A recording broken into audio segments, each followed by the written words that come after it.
E respondendo Jesus disse: descia um homem de Jerusalém para Jericó e caiu nas mãos dos salteadores, os quais o despojaram e, o espancando, se retiraram, deixando-o meio morto.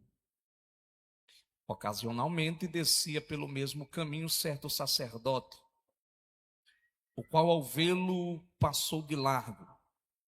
E de igual modo também um levita, chegando àquele lugar, o qual ao vê-lo também passou de largo. Mas um samaritano que ia de viagem chegou ao pé dele e, vendo, moveu-se de íntima compaixão. E aproximando-se, atou-lhe as feridas, deitando-lhe azeite e vinho. Então, pondo sobre a sua cavalgadura, levou-o para uma estalagem e cuidou dele.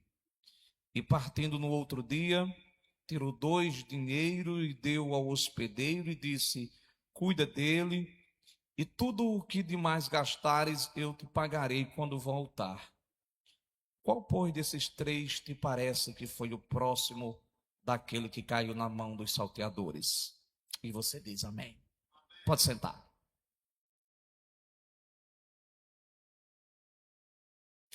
Nós aprendemos ontem aqui no nosso seminário que havia uma profecia que o Messias ensinaria por parábolas. Foi isso, irmãos, que vieram ontem? Foi? Aprendemos que o Messias ensinaria por parábolas. Já estava nos Salmos. E Jesus proferiu 42, alguns dizem que foi 43, pelo fato dele fazer aquela narração do rico e o mendigo, que morreram e um foi para o cemitério, para o inferno, e outro foi para o paraíso. Todavia, porém, essa história do samaritano nos traz algumas lições que eu quero compartilhar com vocês nessa noite. O primeiro ponto é geográfico. Jerusalém está edificada sobre montes. Já Jericó já fica mais embaixo, nas imediações do Jordão. Então Jerusalém aqui em cima nos montes, Jericó desce. A primeira lição que eu aprendo aqui é que quem sai de Jerusalém para Jericó precisa descer. E nesse contexto espiritual, sair de Jerusalém para Jericó não é legal, porque você vai sair de um nível que você está aqui para um nível mais aqui embaixo. Jerusalém é a cidade das pazes. É por isso que chama Jerusalém, cidade das pazes. Não é a cidade da paz, é de várias pazes. Jerusalém foi conquistada por Davi, estabeleceu seu trono ali. Davi, como um grande militar, estrategista, disse: é uma cidade ideal para ser a capital de Israel, de Judá. E Jerusalém se torna o centro político, religioso, social da nação de Israel. É lá que Davi quer construir o grande templo. Deus diz: você não vai construir, quem vai construir é Salomão. Depois que o templo é construído, todos os judeus que não moravam em Jerusalém tinham que subir no mínimo 3 vezes por ano a Jerusalém para fazer sacrifícios e prestar cultos ao Deus Todo-Poderoso. Toda festa você tinha que subir a Jerusalém. Jerusalém é tão extraordinária que ela já foi destruída mais de 10 vezes, cercada mais de 40 vezes. E todas as vezes que ela foi derribada, ela foi construída. Todas as vezes que derrubaram ela, alguém foi lá e ergueu ela. Todas as vezes que derrubaram ela, ela foi erguida. Porque é a cidade do grande Deus. Existe um pacto de Deus com Davi. A gente sabe muito bem que o templo hoje não existe em Jerusalém. Mas tem um pacto de Deus com Davi dizendo que o trono de Davi será eterno. E por que o trono de Davi seria eterno em Jerusalém? Porque da descendência de Davi sairá um rei que sentará no trono, e o seu trono, o seu reinado não terá fim. E esse rei é Jesus de Nazaré. Jerusalém é a cidade das pazes, Jerusalém é a cidade da justiça, Jerusalém é a cidade do amor, Jerusalém é a cidade da prosperidade, Jerusalém é a cidade da riqueza, Jerusalém é a cidade do tesouro, Jerusalém é a cidade da abundância, Jerusalém é a cidade do sucesso. Jesus disse: esse homem estava em Jerusalém e saiu de Jerusalém descendo para Jericó. E eu fico me perguntando, o que é que quer um camarada em Jerusalém que no sentido espiritual tipifica tudo isso de bom para ir para Jericó? O que é que Jericó vai proporcionar para esse homem? Nada. Porque dentro do contexto espiritual, Jericó é a cidade amaldiçoada. Quando Josué conquistou Jericó, que os muros caíram de forma milagrosa, e ele entrou com seu exército na cidade de Jericó e conquistou a cidade de Jericó, ele amaldiçoou a cidade e amaldiçoou quem levantasse os muros de Jericó e quem colocasse as portas dos muros na cidade de Jericó. Um certo homem inventou de levantar os muros de Jericó, Deus matou o filho dele. Quando ele colocar os portões na cidade, Deus matou o outro filho. Porque Jericó se tornou uma cidade amaldiçoada.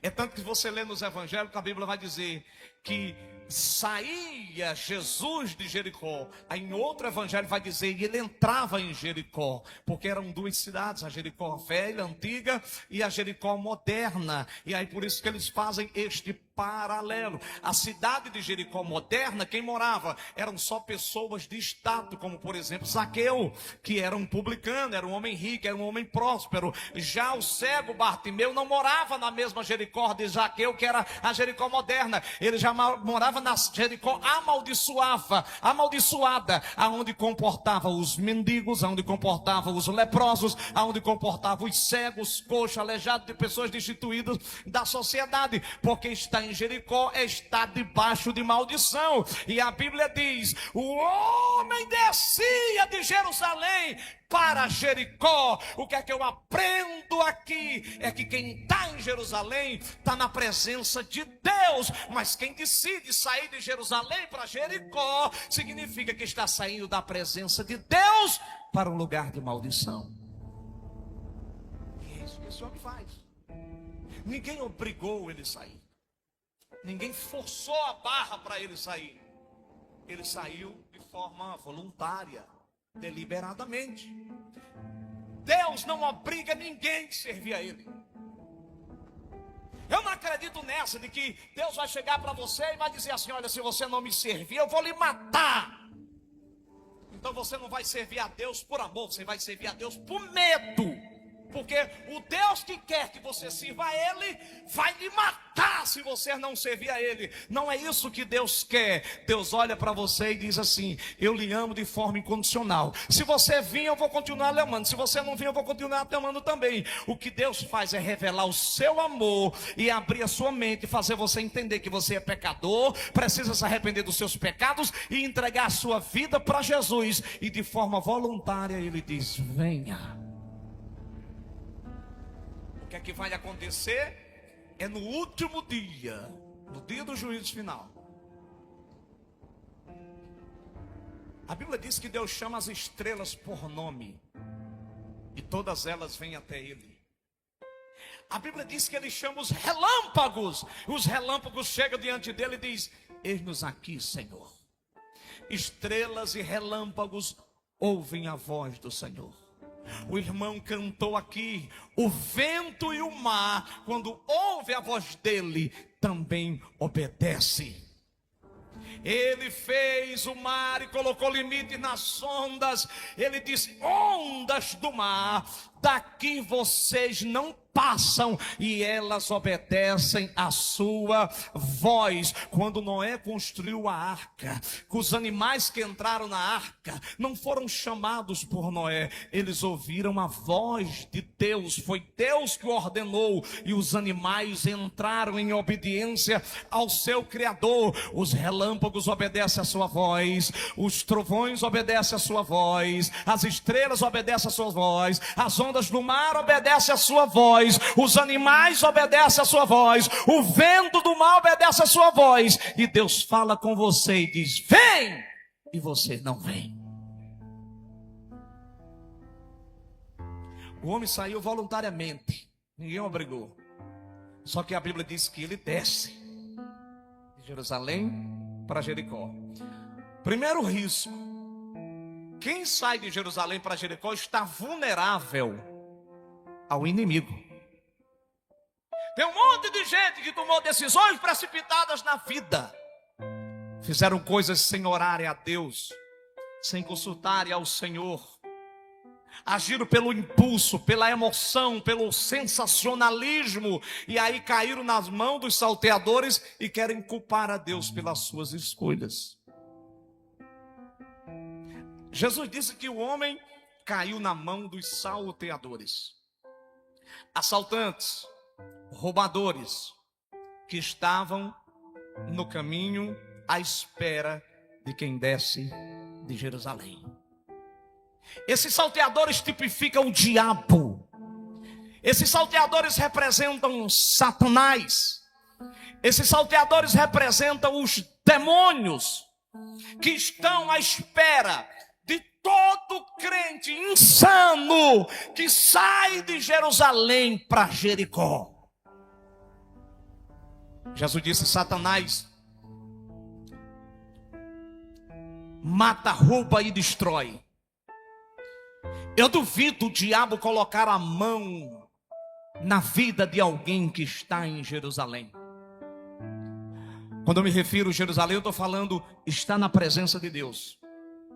Paulo, quando escreve aos Colossenses no capítulo de número 3, ele diz assim: se já ressuscitasse com Cristo, buscai as coisas que são de cima e não as coisas da terra. Pensai nas coisas do alto e não das coisas de baixo. Olha o que ele diz: porque já morreste e a vossa vida está escondida com Cristo em Deus. Sabe o que é isso? Ele significa que isso aqui é muito lindo. Aí eu vou fazer uma teologia agora. Aí Pedro escreve, 1 Pedro capítulo de número 5, versículo de número 8. Ele diz assim: vigiai, o diabo, vosso adversário, vive ao vosso derredor, rugindo como leão, buscando a quem possa tragar. Por que ao derredor e não ao redor? Porque ao redor, o Salmo 34, 7 diz: o anjo do Senhor acampa ao redor daqueles que o temem e os livra do mal. Isso significa que para o diabo chegar a você, se você estiver em Jerusalém, ele tem que passar primeiro pelo anjo. Aí já é barra pesada. Se ele conseguir passar pelo anjo, ele tem que conseguir passar por Jesus. Aí o paredão é mais forte. Se ele conseguir passar por Jesus, que não acontece, ele vai ter que enfrentar o próprio Deus para poder chegar até você. Nunca vai chegar, porque a tua vida está escondida em Deus. Você tem um glória para ele nessa noite? Eu estou pregando para crentes vivos que estão em Jerusalém. Quem está em Jerusalém nessa noite? Deixa eu ver. Então abra sua boca para alegar o pregador e dê um glória para Jesus. Você entendeu? O diabo tem que passar pelo anjo, Salmo 34, 7. Tem que passar por Jesus. Tem que passar pelo próprio Deus para chegar até você. Mas isso significa que só vai funcionar se você estiver em Jerusalém,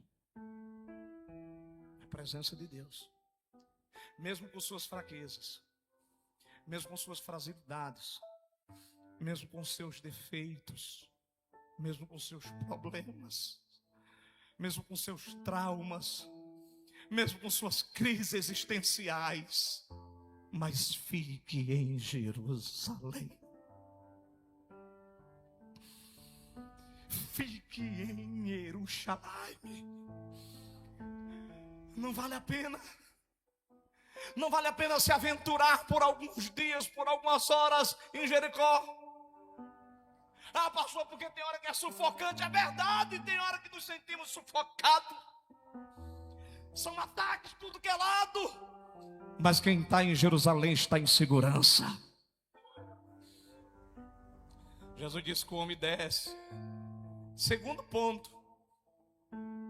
Primeiro, desce. Quem sai de Jerusalém, desce. Desce, desce, desce. Segundo, está vulnerável a cair na mão dos salteadores. E os salteadores aqui tipificam Satanás. Por quê? Porque quando você sai de Jerusalém, irmão, você não tem mais segurança. Você não tem mais proteção. É você e você. E aí os salteadores estão lá para lhe agarrar, para lhe destruir, para roubar o que você conquistou, para matar os seus sonhos, para arrancar de você toda esperança, toda perspectiva de vida, de futuro. E Jesus disse que esse homem caiu nas mãos dos salteadores. E foi cruel. Deixa eu lhe falar. Satanás, ele não tem sentimentos. Ele é chamado de maligno por quê? Porque a essência dele é o mal, a malignidade. Satanás só faz o que é má. Ele não respeita homem, mulher, criança, idoso, posição social, anos de crente. Pastor, eu tenho 40 anos. Salomão tinha 40 anos de crente quando se desviou. Satanás não respeita seu tempo de crente. Ele é mau. E os salteadores pegam este homem. E Jesus diz: espancam, espancam, espancam ele, ao ponto de deixá-lo quase morto. Eu acho que eles olharam e falaram assim: deixa, já está morto mesmo, vamos embora, já morreu, vamos embora. Ele fica lá. Além de espancar ele, deixar ele quase morto, levaram tudo que ele tinha. Aí se cumpre o que Jesus diz lá em João 10:10. O ladrão vem somente para matar, roubar e destruir. Mas Jesus dizendo: vim para que tenham vida e a tenham em abundância. E para ter esta vida abundante, Damião, tem que estar em Jerusalém. Para ter esta vida abundante, Diácono Tico, tem que estar em Jerusalém. Para ter essa vida abundante, irmão Francisco, tem que estar em Jerusalém. Quer sucesso? Fica em Jerusalém. Quer vida abundante? Fica em Jerusalém. Quer paz de espírito? Fique em Jerusalém. Quer sair vitorioso nas batalhas? Fique em Jerusalém.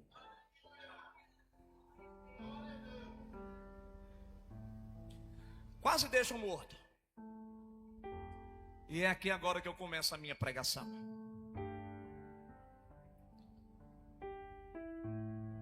Chegou o momento dele ser resgatado, dele ser recuperado, dele ser tratado. E Jesus vai usar a figura aqui de duas pessoas muito importantes dentro do contexto judaico, e principalmente dentro do culto judaico: levita e sacerdote.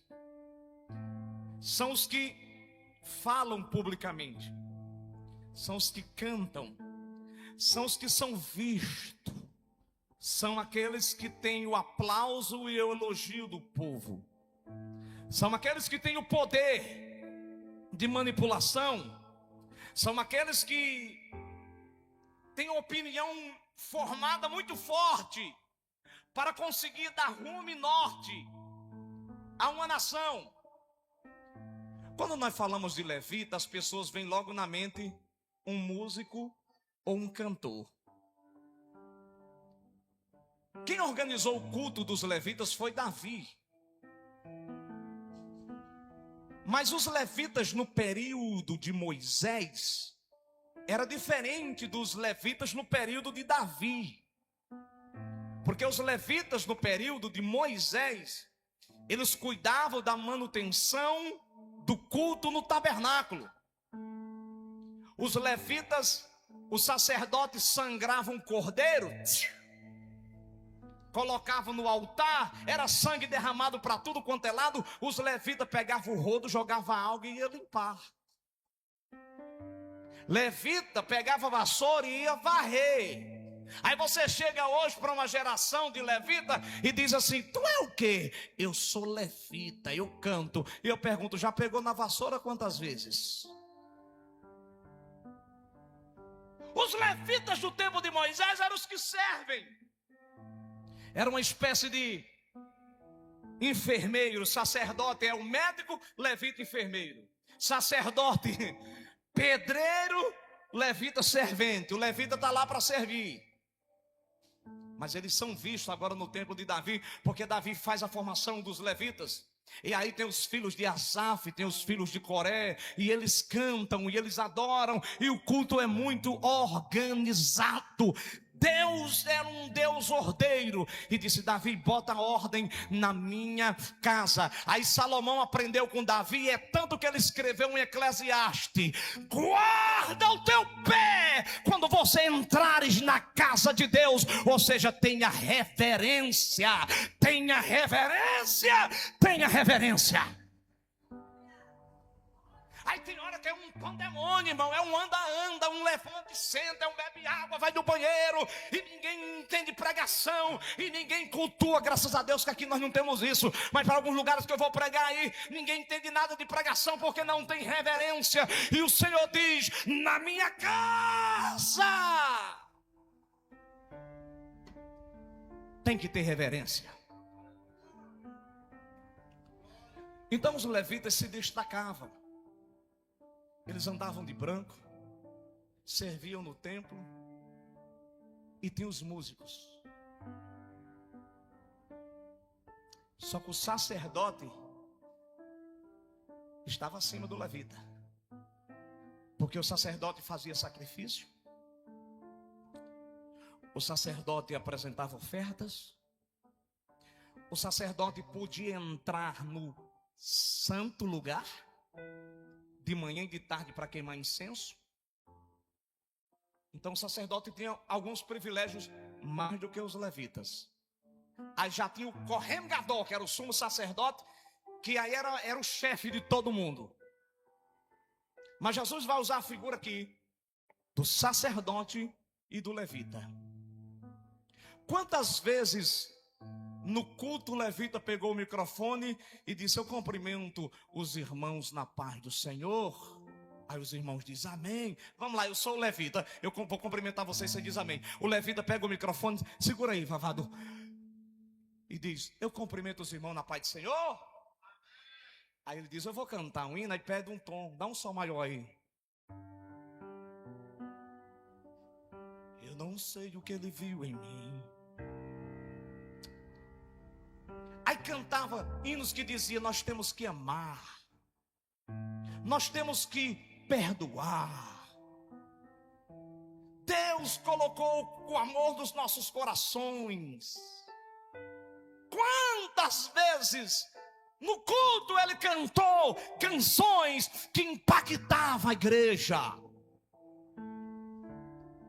E esse homem que estava em Jerusalém era crente. E se ele era crente, ele estava no culto. E se ele estava no culto, por muitas vezes ele ouviu o levita cantar.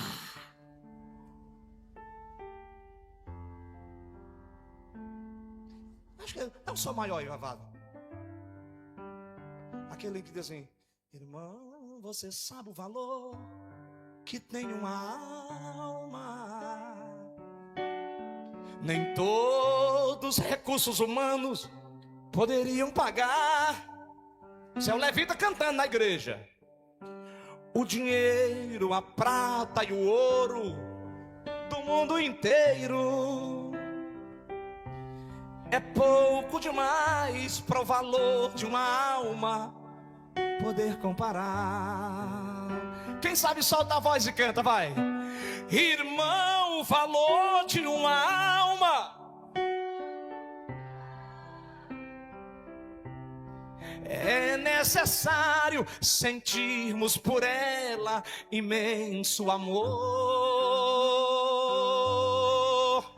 zelando, ensinando e orando, e às vezes chorando. Devemos buscar todas as almas. Aí, pastor, segure, vavá. Aí o homem está lá, todo arrebentado, mas ele consegue abrir os olhos, e quando ele abre os olhos, ele enxerga o levita que está vindo. E ele diz: obrigado, Deus, porque o Senhor colocou o levita no meu caminho. Obrigado, eu conheço ele, eu já ouvi cantar na igreja. Obrigado, Deus. Só que o endemoniado do levita, hipócrita, quando vem e vê ele prostrado no caminho, ele olha, e a Bíblia diz: ele passa de largo, como quem diz: se vire. Quem mandou sair de Jerusalém? Quem mandou deixar a igreja? Quem mandou abandonar Jesus? Se vire. O homem tinha esperança no levita, porque ele ouvia o levita cantar muitas das vezes: irmão, o valor de uma alma custou muito caro.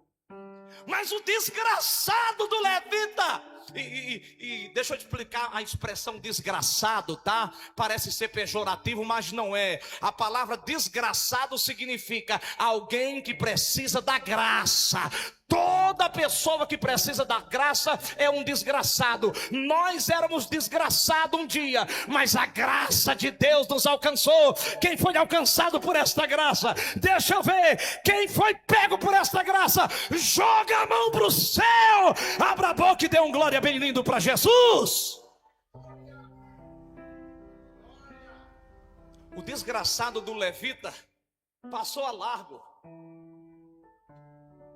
O homem suspirou e disse: eu não acredito que ele fez isso comigo. Quantas das vezes Deus tem colocado no nosso caminho pessoas que caíram na mão dos salteadores, para nós ajudarmos, para nós enxugarmos o pranto, para nós sararmos as feridas. E nós temos tido o comportamento maldito de um levita. Porque cantar aqui uma coisa é fácil, eu quero ver na prática, no dia a dia.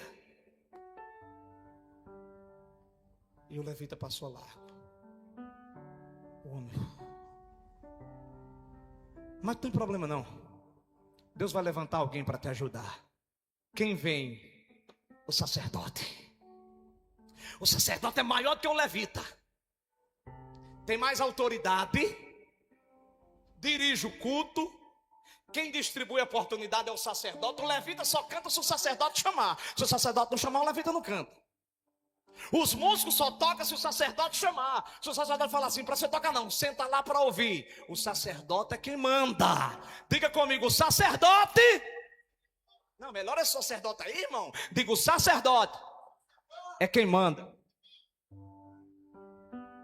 E quantas vezes o sacerdote abriu a Bíblia e pregou: filhinho, amai-vos uns aos outros, porque quem ama conhece a Deus, porque Deus é amor. Quantas das vezes o sacerdote pregou sobre estender a mão e ajudar o próximo? Aquele homem estava no culto em Jerusalém, ele era crente. Talvez ele até elogiava a pregação do sacerdote e dizia: que homem extraordinário, uau! Chegava para a esposa dele: meu amor, você não foi para o culto hoje, mas deixa eu lhe contar como foi que aconteceu o culto. O nosso sacerdote trouxe uma palavra extraordinária. E ele falou sobre o quê? Ele falou sobre amar o próximo, ele falou sobre o perdão, sobre a misericórdia. Eu amei! Você perdeu, meu amor, você não foi. Quantas das vezes esse homem ouviu isso? E naquele dia, quase morto, o levita passou largo. Ele viu o sacerdote. Ele vai me ajudar. Ele só sussurrava. E lá vinha o sacerdote, todo pompudo. Os sacerdotes tinham umas vestes diferentes dos levitas.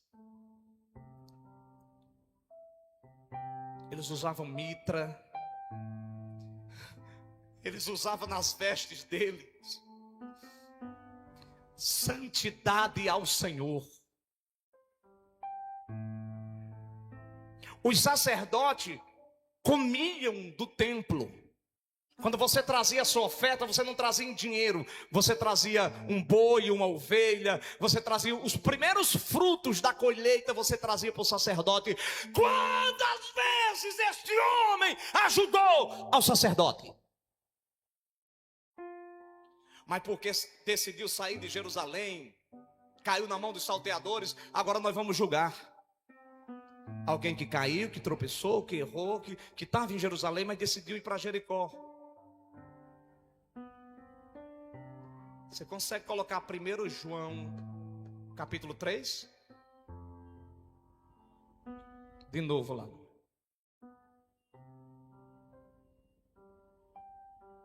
Deixa eu falar uma coisa para você. Está disparando, né? Pode ir lá, Davi.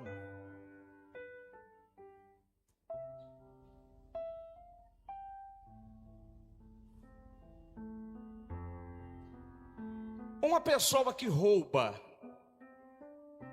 ela é chamada de quê? Roubador.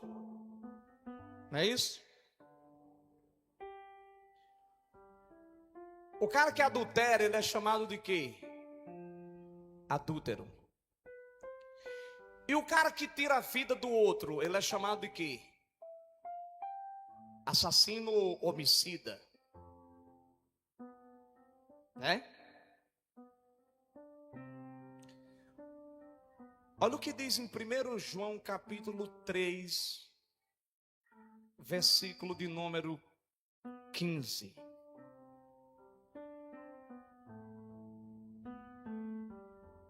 Qualquer que odeia seu irmão é o quê? É homicida. Para a justiça você só é homicida se você matar alguém. Se você tentar matar e não matou, é tentativa de homicídio. Mas para Deus, você ser um homicida, não precisa você botar o revólver na cabeça de alguém e atirar. Basta você apenas odiar.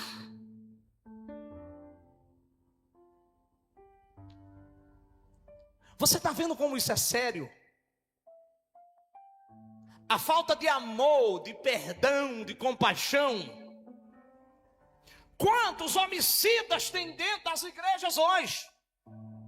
Naquele dia, Deus o tratará como homicida e chamará e dirá assim: Deus vai chamar um homicida, o cara que matou alguém e nunca se arrependeu. E Deus vai dizer assim: você será condenado pelo crime de homicídio. Você matou alguém e nunca se arrependeu. Aí vai chamar muitos que estavam dentro das igrejas e Deus vai dizer: você está sendo condenado pelo crime de homicídio. Aí ele vai dizer: Senhor, mas eu não matei ninguém. Esse homem foi quem matou. Eu nunca matei ninguém. Aí Jesus vai dizer: mas a minha palavra já dizia: aquele que odeia seu irmão é homicida. E você estava no culto, mas não tinha amor no seu coração. Isso não é sério para você? Eu tremo na base quando eu leio isso. Já falaram para mim assim: você tem sangue de barata. Eu falei: não é sangue de barata. É Deus que trabalha na sua vida. Porque se nós formos agir no nosso próprio instinto, a gente faz besteira. É ou não é? Mas o Espírito Santo lhe dá paz. Ainda está aí o texto? Aquele que aborrece ou odeia seu irmão é homicida. E vós sabeis que nenhum homicida tem o quê? Tem a vida eterna?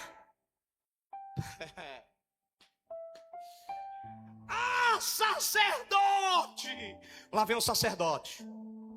Chega a minha banda, pode vir agora. Lá vem um sacerdote, e quando o homem olha para o pastor Evaldo e diz: a esperança chegou. Tem vida. Ah, meu sacerdote! Quantas vezes eu vi ele pregar sobre o amor, sobre a misericórdia, sobre a compaixão. Irmão, deixa eu falar uma coisa para você, olha aqui para mim.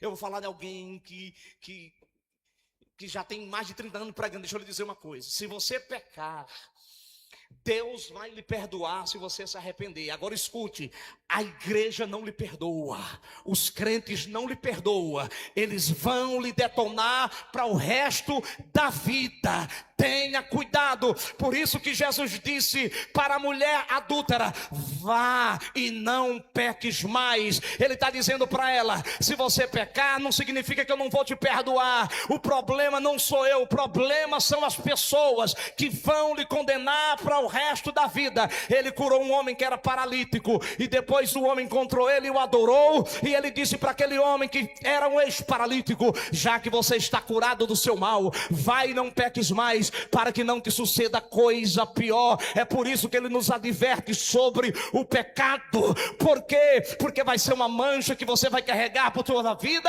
e a igreja não vai te perdoar por isso.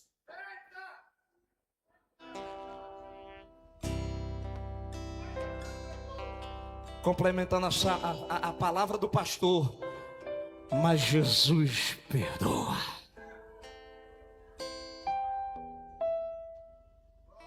Vamos fazer onde está o amor. Olhe para mim, eu vou terminar agora. Lá vem o sacerdote.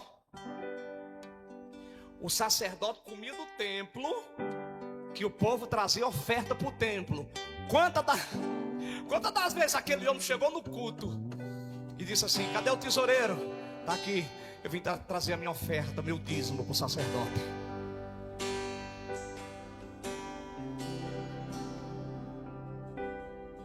Lá vem o sacerdote.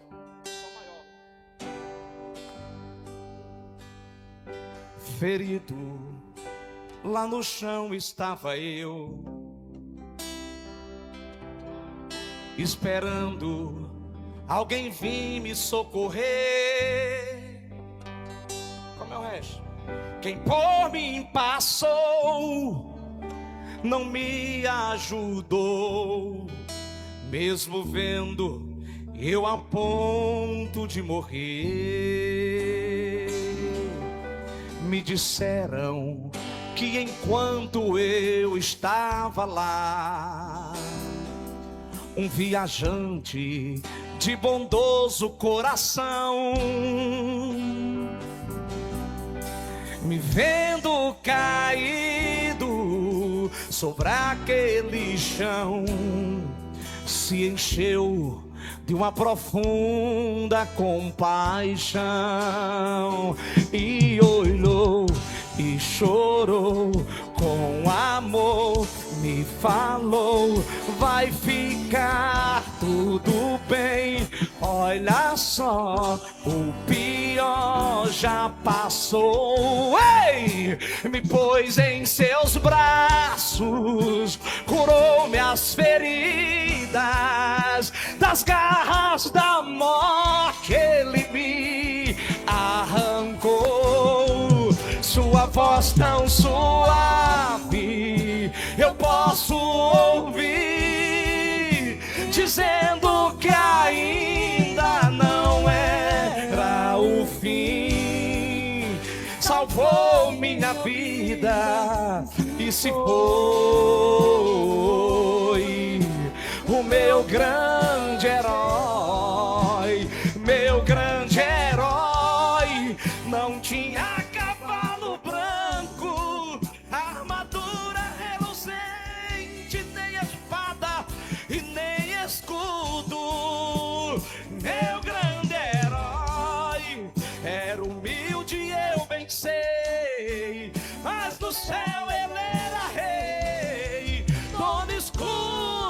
Senhor de tudo. Vai, Lucas.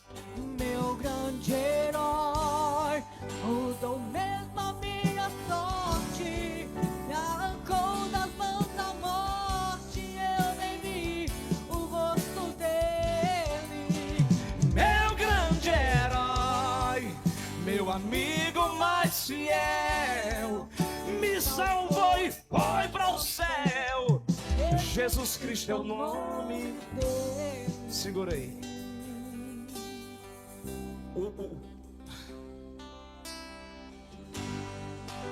Você não pode usar esses adjetivos com um homem de Deus. Mas o sacerdote vem e olha, e olhou, e a Bíblia diz que ele passou a largo, distante. Mente de pregador. Estava na igreja. Quem mandou sair de Jerusalém? Está lá. Eu não tenho nada a ver com isso. Aí Jesus disse: mas vinha um samaritano. Sabe quem era o samaritano? Samaritano era um crente que congregava noutra igreja. Era de outro ministério. Porque tem gente que para ele só quem presta é a igreja dele, é o ministério dele. Eu vou dizer, tem gente que bate no peito e diz assim: o meu ministério tem mais de 100 anos no Brasil, e a igreja que eu congrego tem mais de 2000 anos, que olha que Jesus comprou com o sangue dele. Quem faz parte desta igreja? Quem faz parte desta igreja? Oh, aleluia!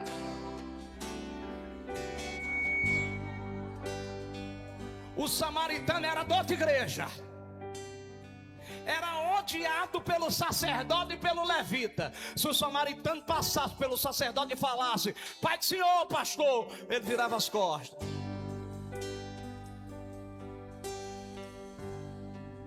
Mas lá veio o samaritano.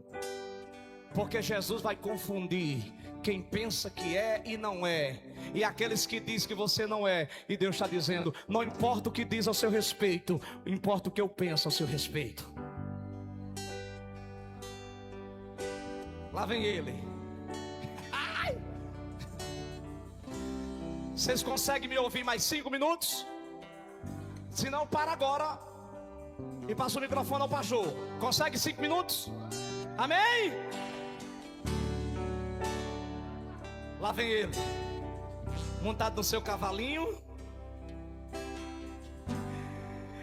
Eis que eu vi o céu aberto, e um montado num cavalo branco, e segue a ele um exército celeste que é do céu.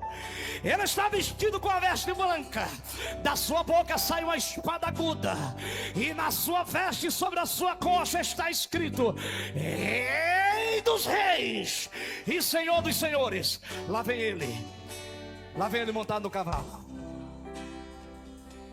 E quando ele para, ele olha, e quando ele olha, ele vê que é crente. Porque quem tem o Espírito de Deus conhece, até mesmo quem está desviado. O Espírito Santo de Deus mostra para você e diz: era crente, está desviado, mas prega que eu vou trazer de volta para minha casa. Fala do meu amor. Já fiz isso muitas das vezes. Lá vem ele montado. Segura. E quando ele para, o homem olha para ele, e o homem diz: vixe, é de outra igreja. Pastor, o senhor prova que o samaritano é de outra igreja? Provo. Está lá em João 4.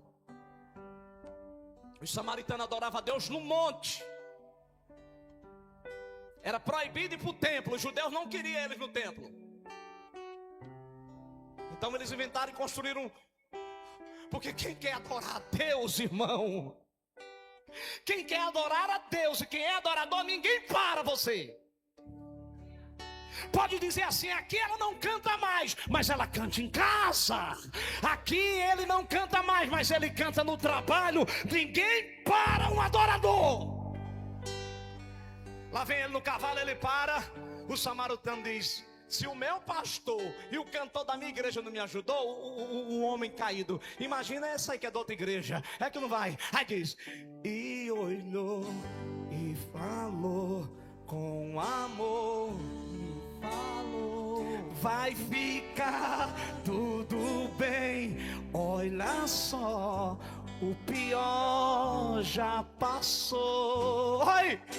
Me pôs em seus braços, curou as feridas das garras da morte. Ele me... Eu tô sentindo o céu nessa noite aqui nessa igreja. O bom samaritano tá passando aí para curar tuas feridas. Eu não sei a forma que você chegou aqui, pastor Evaldo, mas olha a condição daquela mulher ali, como ela está se derramando em lágrimas. Vai lá dar um abraço nela. Alguém vai lá e dá um abraço nela. Vai, vai, canta, canta, canta, Lucas. Não tinha cavalo branco, armadura reluzente, nem espada, nem escudo. Meu grande herói era humilde e eu bem sei, mas no céu ele era rei. Nome exclusivo de tudo, meu grande herói, mudou mesmo a minha sorte, arrancou das mãos da morte, eu nem vi o rosto dele. Meu grande herói, meu amigo mais fiel, salvou e foi para o céu.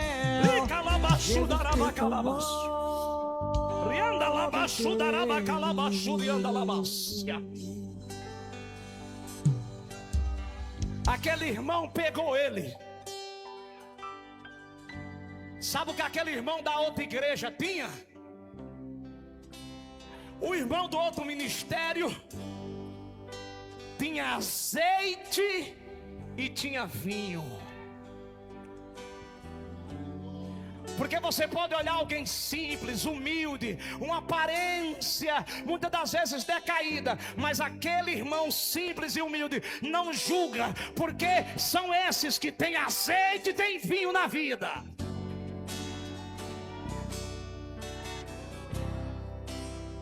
Bem baixinha a banda.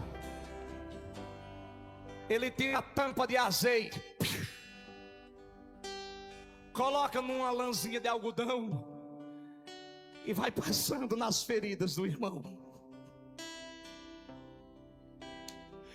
Mas eu vou falar, Jesus. O problema é que às vezes Deus coloca alguém ferido no nosso caminho, e ao invés de nós colocar azeite, nós usa, como é que se chama? Metiolate era.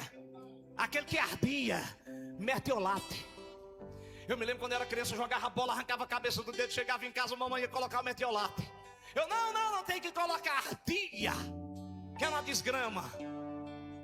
Deus não te deu mertiolate para você colocar nas feridas de quem caiu, de quem saiu de Jerusalém. Deus te deu azeite, azeite, azeite, azeite.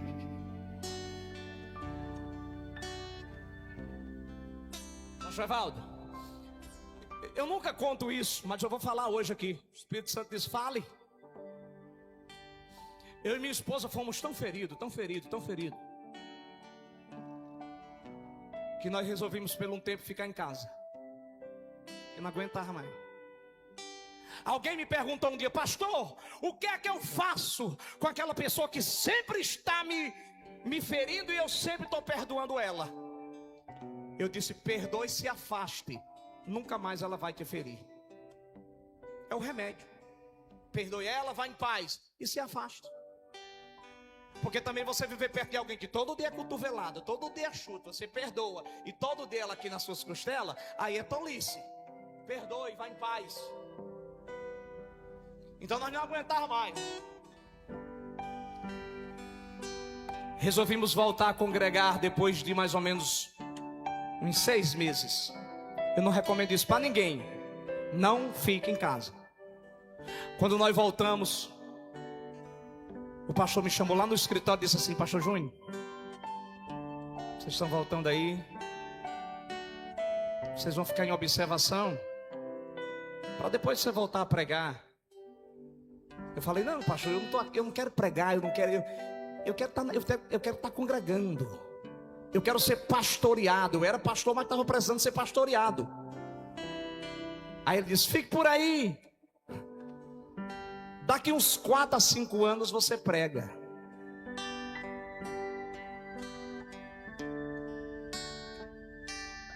Aí alguém chegou para mim e fez igual Barnabé com Paulo. Colocou debaixo do braço e disse, vem para cá. Porque aqui eu lhe dou amor e carinho.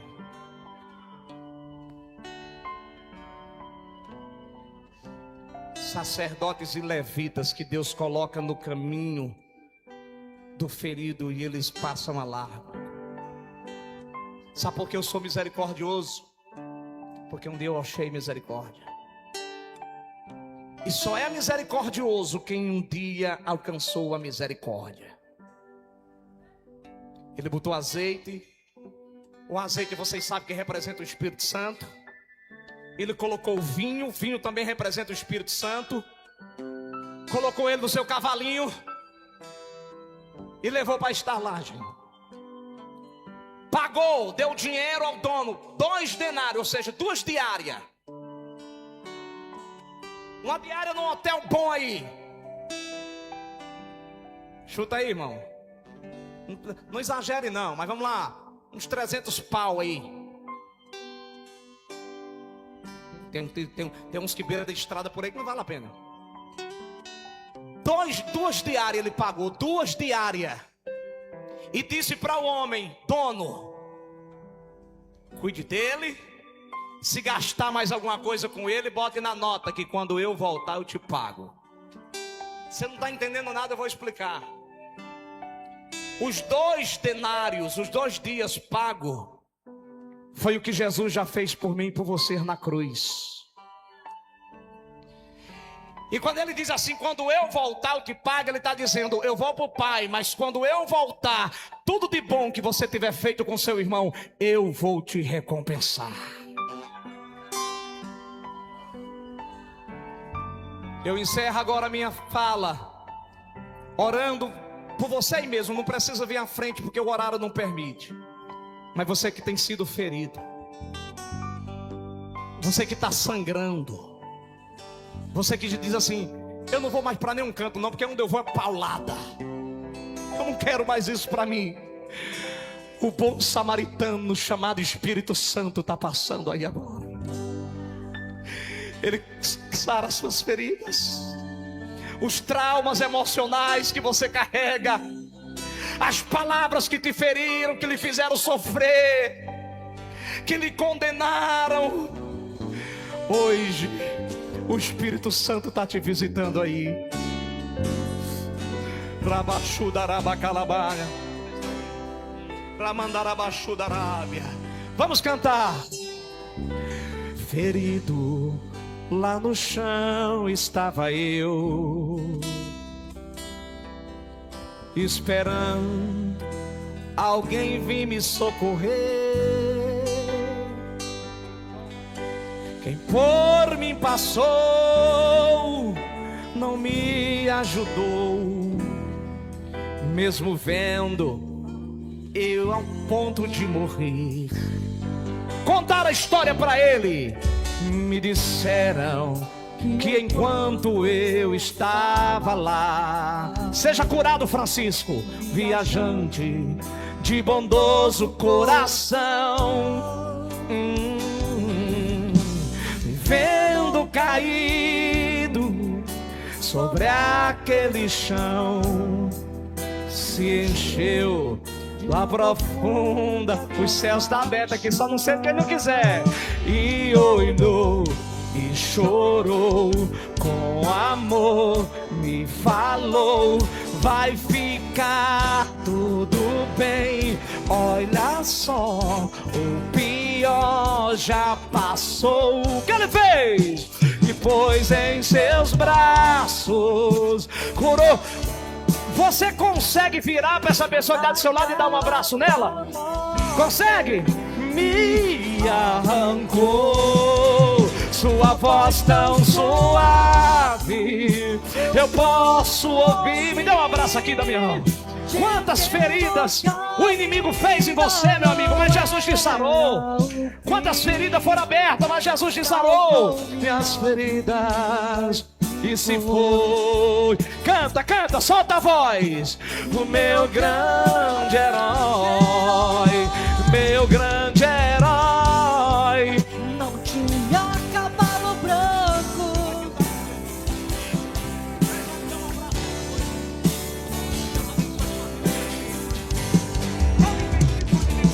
herói. Um dia eu venci, Mas no céu ele era rei, dono exclusivo de tudo, meu grande herói. Das mãos da morte. Ídolo, me dê um abraço aqui, Ídolo. vi o rosto dele, meu grande herói, meu amigo mais fiel, me salvou e foi para o céu. Jesus Cristo é o nome dele. Jesus Cristo é o nome dele.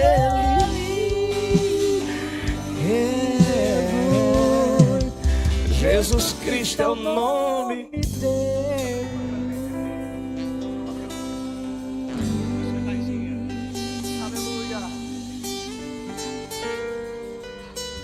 Aplauda o rei, Pastor Evaldo.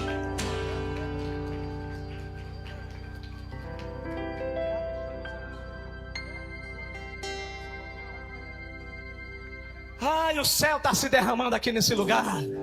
Chegou um tempo novo. Ré maior, vá. Pastor Evaldo tá ali. O céu tá aberto ali, ó.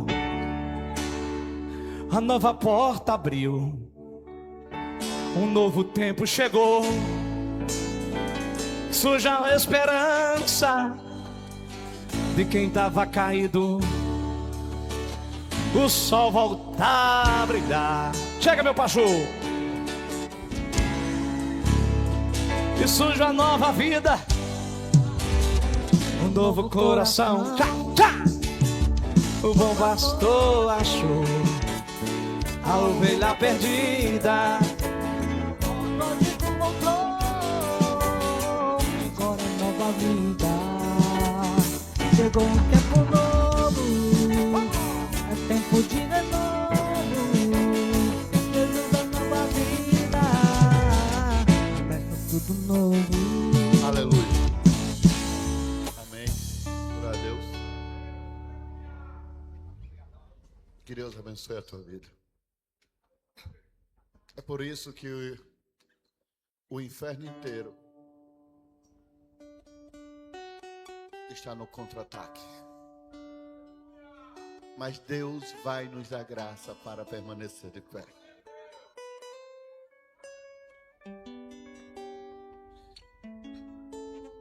Tem alguém que está desviado ou quer aceitar Jesus Cristo nesta noite? Esse amor verdadeiro, se tiver, levanta a sua mão agora para que a gente possa trazer você aqui e apresentar você a Deus, para escrever o seu nome no livro da vida. Se você quer, levante a mão agora em nome de Jesus. Amém. Quero orar por você, que o horário já passou. E eu quero dizer a você que essa igreja te ama verdadeiramente. Meu querido Deus e eterno Pai, obrigado pela vida do teu servo, Pastor Júnior Silva. O Senhor sabe do nome dele. O Senhor sabe da história dele. O Senhor sabe, Deus, do sofrimento que esse homem carregou há tanto tempo. O Senhor sabe das dores, das marcas e cicatrizes que tem. Mas eu rogo ao Senhor e louvo ao Senhor pela vida deste homem, pela família dele, a esposa dele, pastora Rosineide. Deus, dá suporte para eles. Dá condições cada dia mais, ó Deus, para que eles possam caminhar firme e forte em tuas palavras. Que não precise baixar a guarda para ninguém, Senhor. Dá sabedoria, dá entendimento, dá discernimento para tudo que esse homem fizer. Porque ele é um vaso em tuas mãos, uma arma preciosa, que vai ganhar muitas vidas ainda para o teu reino. Pai, que esta igreja seja abençoada, que seja transbordante do teu amor sobre a vida de cada uma dessas pessoas. Visita todos os segundos da vida delas, e que o seu amor permaneça cada vez mais sobre a tua igreja. Que o amor do nosso Deus Todo-Poderoso e a graça do nosso Senhor Jesus Cristo, Filho de Deus, e as doces consolações do Espírito Santo de Deus esteja sobre todo o povo de Deus, desde agora e para todos sempre. A igreja diz: que Deus o abençoe e vão em paz para suas casas. Aleluia.